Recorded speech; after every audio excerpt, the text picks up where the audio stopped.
नमस्ते, जय हिंद दोस्तों। आज की इस कहानी में आप सभी का स्वागत है। दोस्तों, अगर अभी तक आपने हमारा चैनल सब्सक्राइब नहीं किया है तो प्लीज़ सब्सक्राइब कर लीजिए।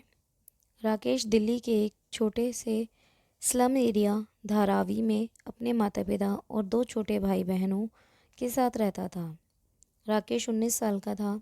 उसका घर कहने को चार दीवार और एक छत से बना था, मगर असल में वो सिर्फ प्लास्टिक की चादरों, लकड़ी के बीमों और टपकते टीन की छत का ढांचा था।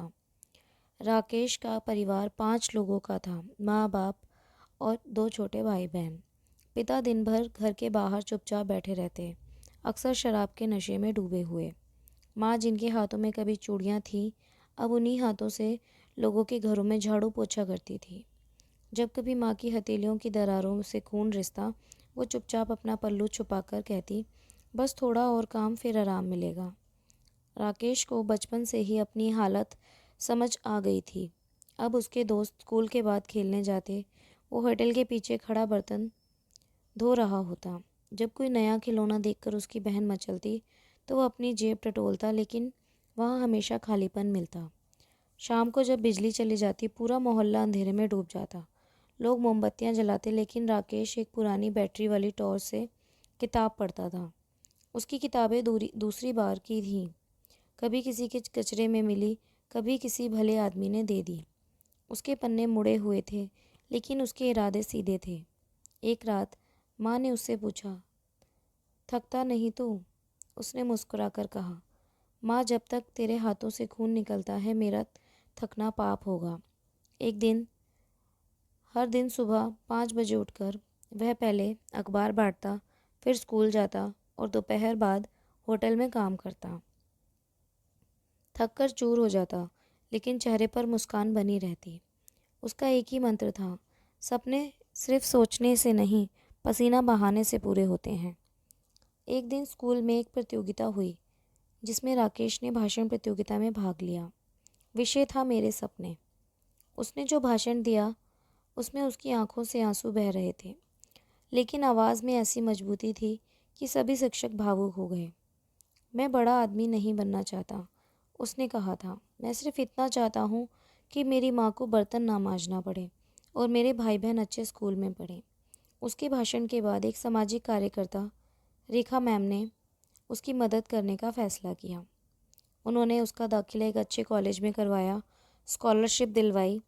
राकेश ने होटल की नौकरी छोड़ दी और पढ़ाई में जुट गया, लेकिन आर्थिक तंगी अब भी पीछा नहीं छोड़ रही थी। पिता अब भी शराब पीते थे और घर में रोज़ झगड़ा होता था। कई बार माँ ने आत्महत्या करने की कोशिश की, लेकिन राजेश उन्हें संभाल लेता। वह अपने भाई बहनों के लिए अब भी ट्यूशन पढ़ाता था और कॉलेज के बाद पार्ट टाइम काम करता था। कॉलेज में उसकी मेहनत रंग लाई। एक मल्टीनेशनल कंपनी में इंटर्नशिप मिली और राकेश ने वहीं पर दिल से काम करना शुरू किया और सबका दिल जीत लिया। पढ़ाई पूरी होने के बाद उसे वहीं नौकरी मिल गई। 50,000 रुपये महीना वेतन। वो दिन उसकी ज़िंदगी का सबसे बड़ा दिन था, जब उसने पहली बार अपनी माँ को काम पर जाने से रोका और बोला, अब आपको सिर्फ आराम करना है माँ, ये जिम्मेदारी अब मेरी है। माँ की आंखों में आंसू थे, लेकिन उस दिन वो आंसू दर्द के नहीं, गर्व के थे।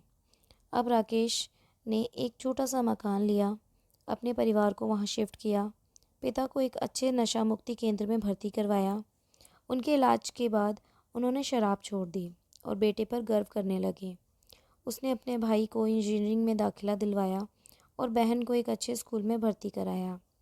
अब राकेश का सपना धीरे धीरे पूरा हो रहा था, लेकिन एक रात उसकी माँ को हार्ट अटैक आया। राकेश उन्हें लेकर अस्पताल भागा। डॉक्टरों ने कहा कि इलाज महंगा है, लेकिन राकेश ने एक पल भी नहीं सोचा। उसने अपनी सारी सेविंग्स खर्च कर दी और माँ की जान बचा ली। कंपनी ने अब प्रमोशन का समय आया। राकेश ने दिन रात मेहनत की, लेकिन कुछ लोग उसके खिलाफ थे। उन्होंने झूठा आरोप लगाया कि राकेश ने डाटा चुराया है। जांच हुई, राकेश को सस्पेंड कर दिया गया। घर की हालत फिर भी खराब होने लगी, लेकिन इस बार राकेश टूटा नहीं। उसने एक छोटी सी कोचिंग शुरू की, जहां वह गरीब बच्चों को पढ़ाने लगा। देखते ही देखते उसकी कोचिंग बहुत प्रसिद्ध हो गई। उसी दौरान कंपनी ने अपनी गलती मानी और राकेश को वापस बुलाया प्रमोशन के साथ, लेकिन राकेश ने मना कर दिया। अब मैं अपने जैसे बच्चों को बढ़ाऊंगा ताकि उन्हें भी संघर्ष ना करना पड़े। आज राकेश का नाम हर जगह है। उसकी कोचिंग में हज़ारों बच्चे पढ़ते हैं। वह अपने मोहल्ले के गरीब बच्चों को मुफ्त में पढ़ाता है और हर साल 50 से ज़्यादा बच्चों को स्कॉलरशिप दिलवाता है। उसकी माँ अब स्वस्थ है, पिता समाज सेवक हैं, भाई इंजीनियर बन चुका है और बहन इंजीनियर की पढ़ाई कर रही है।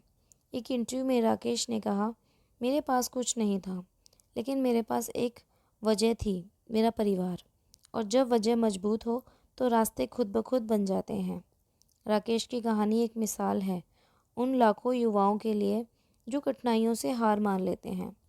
वो बताता है कि यदि नीयत साफ हो, मेहनत सच्ची हो और इरादे मजबूत हों तो कोई भी मंजिल दूर नहीं। दोस्तों, ये कहानी आपको कैसी लगी हमें कमेंट करके ज़रूर बताएं और हमारे इस चैनल को सब्सक्राइब ज़रूर करें और इस कहानी को अपने दोस्तों के साथ शेयर ज़रूर करें। धन्यवाद।